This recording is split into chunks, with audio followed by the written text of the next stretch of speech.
நெல்லை மாவட்டம் பேட்டை அருகே அறுந்து கிடந்த மின்கம்பியை மிதித்து சிறுவன் உயிரிழந்த சம்பவத்தில் உடலை வாங்க மறுத்து உறவினர்கள் போராட்டத்தில் ஈடுபட்டு வருவதால் அப்பகுதியில் பரபரப்பு நிலவி வருகிறது. கூடுதல் விவரங்களோடு செய்தியாளர் செல்வராஜ் நேரலையில் தரும் கூடுதல் தகவல்களை கேட்கலாம். செல்வராஜ், இந்த சம்பவத்தில் 5-6 வயது சிறுவன் பரிதாபமாக உயிரிழந்திருக்கிறார். அவரது உயிரிழப்பிற்கு மாவட்ட நிர்வாகமும் சரி, இந்த மின்துறை ஊழியர்களும் கூறும் காரணம் என்ன? தற்பொழுது போராட்டத்தில் ஈடுபட்டு வரக்கூடிய உறவினர்கள் என்ன சொல்றாங்க? விரிவான தகவல்களை பதிவு பண்ணுங்க.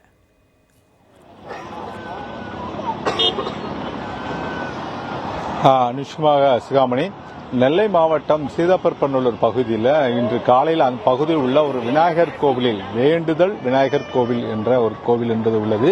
இந்த விநாயகர் கோவிலில் கும்பாபிஷேகத்திற்காக அப்பகுதியைச் சேர்ந்த ரஞ்சனி மற்றும் அவருடைய மகன் மாதேஷ் ஆகிய 6 வயது சிறுவன் ஆகிய இருவரும் நேரடியாக அந்த கோவிலுக்கு சென்ற போது அங்கு மின்சார ஒயர் என்பது அறுந்து கிடந்துள்ளது. ஏனென்றால் நேற்று நெல்லை மாவட்டத்தில் பல்வேறு பகுதிகளிலும் பெய்த மழையின் காரணமாக அந்த ஒயர் என்பது மின்கம்பத்திலிருந்து செல்லக்கூடிய அந்த ஒயர் என்பது அறுந்து விழுந்து கிடந்ததன் காரணமாக அந்த சிறுவன் நேரடியாக அந்த வழியாக சென்ற போது அந்த ஒயரை மிதித்ததன் காரணமாக அவர் அந்த சம்பவ இடத்திலேயே அவர் உயிரிழந்துள்ளார். மேலும் அவரை காப்பாற்ற முயன்ற போது அவரது தாய் மீதும் அந்த மின்சாரம் பாய்ந்ததில் அவரும் படுகாயம் அடைந்துள்ளார்.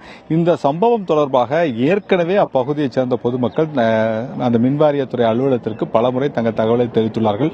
ஏனென்றால் அந்த மின்சார ஒயர் என்பது முழுவதுமே அருந்து ஆங்காங்கே தற்போது ஒட்டு என்பது தங்களுடைய இணைப்பு என்பது பழுதான மின்கம்பத்தின் மூலமாக அது இணைப்பு என்பது இணைக்கப்பட்டதன் மூலமாக ஒரு மிகப்பெரிய ஆபத்து ஏற்படக்கூடிய சூழ்நிலை இருப்பதாக அப்பகுதியைச் சேர்ந்த கிராம மக்கள் தங்களுடைய மின்வாரியத்துறை அலுவலகத்திற்கு தங்களுடைய தகவலை தெரிவித்துள்ளார்கள். ஆனால் இருந்த போதிலும் அந்த மின்சார ஒயர் என்பது அவர்களின் அலட்சிய போக்க மின்வாரிய ஊழியர்களின் அலட்சிய போக்கின் காரணமாக தற்போது இந்த 6 வயது சிறுவன் என்பவன் தற்போது உயிரிழந்த சம்பவம் தொடர்பாக அந்த கிராமமே ஒரு மிகப்பெரிய சோகத்தில் ஆழ்ந்துள்ளது. தற்போது வரை அவரது உடலை என்பது அவர் உறவினர்கள் வாங்க முடியாமல் தங்கள் போராட்டத்தில் ஈடுபட்டுக் கொண்டு வருகிறார்கள். தொடர்ந்து இது போன்ற தங்கள் பகுதியில் மின் ஒயர்கள் பல இடங்களில் இது போன்ற இருப்பது தொடர்பாக தங்களுடைய தெரிவித்துக் ஆமா என்ன மாதிரியான அந்த பேரங்கு உயிரிழந்திருக்க அது தொடர்பான தகவல் சொல்லுங்க. யார் பொறுப்பு?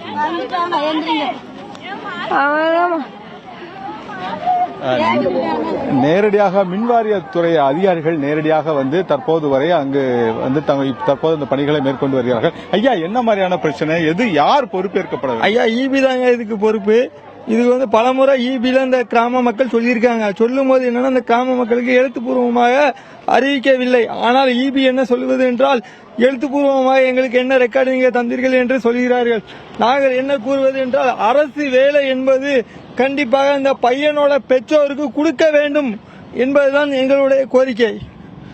இல்ல, இப்போ மின்வாரியத்துல நீங்க அடிக்கடி புகார் தெரிவிச்சிருக்கீங்க, அந்த மின் கம்பத்தோட ஒயரே சரியில்லைன்னு சொல்லி. ஆனா இருந்த போதிலும் அது சரி செஞ்சிருக்காங்களா, இல்லன்னா இந்த பொறுப்பு எடுக்க மின்வாரியத்துறை அதிகாரிகள் யார் பொறுப்பு ஏற்கப்பட வேண்டும்?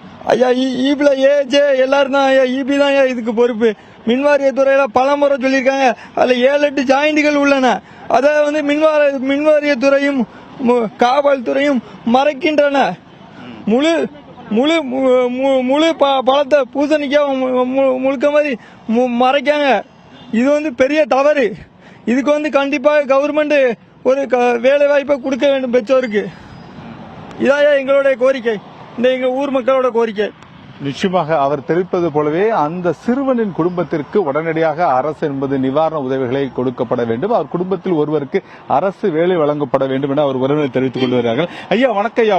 என்ன இப்ப குறிப்பா நீங்களே பல முறை தகவல் சொன்னதா சொல்றாங்க உங்க கிராம மக்களே. ஆனா இருந்த போதிலும் இந்த மின்வாரியத்துறை அதிகாரிகள் இதுபோல அலட்சிய போக்கோடு செயல்பட்டதால தற்போது 6 வயது சிறுவனோட உயிர் என்பது தற்போது உயிரிழந்துள்ளார். இந்த சம்பவம் தொடர்பாக நீங்க அரசுக்கு என்ன சொல்ல விரும்புறீங்க? கண்டிப்பா இதை பார்க்கணும். இதை லைனை பார்த்து சரி பண்ணணும். இல்ல, இதுக்கு யார் பொறுப்பு ஏற்கப்படாது? இதுதான் பொறுப்பு. நம்ம மின்வாரியம் தான் பொறுப்பு. என்ன செய்யணும், இந்த குடும்பத்திற்கு என்ன செய்யணும் நினைக்கீங்க? ஏதாவது வேலை வாய்ப்பு இது பண்ணி சிகாமணி, நீங்க நேரடியாவே கேட்டிருக்கலாம். தற்போது வரை இந்த சிறுவனுடைய உயிரிழப்பு என்பது அந்த கிராமமே தற்போது சோகத்தில் ஆழ்ந்துள்ளது. குறிப்பாக இந்த சிறுவனின் உயிரிழப்புக்கு காரணமான மின்வாரியத்துறை அதிகாரிகள் மீது உடனடியாக நடவடிக்கை எடுக்கப்பட வேண்டும். குறிப்பாக இந்த குடும்பத்திற்கு நிவாரண உதவிகளை மேற்கொள்ளப்பட வேண்டும் என்பதுதான் அவரோட உறவினர்கள் தொடர்ந்து தங்கள் போராட்டத்தில் ஈடுபட்டுக் கொண்டு வருகிறார்கள். தமிழக அரசு இந்த சம்பவம் தொடர்பாக 6 வயது சிறுவன் உயிரிழந்த சம்பவத்திற்கு தமிழக அரசும் பொறுப்பேற்கப்பட வேண்டும் என்பதுதான் அந்த குடும்பத்தோட கோரிக்கையாக உள்ளது. தொடர்ந்து இது தொடர்பாக அவர் குடும்பத்திற்கான நிவாரண உதவி என்பது பொதுமக்கள் மத்தியில் எழப்படக்கூடிய ஒரு கேள்வியாக உள்ளது. சிகாமணி,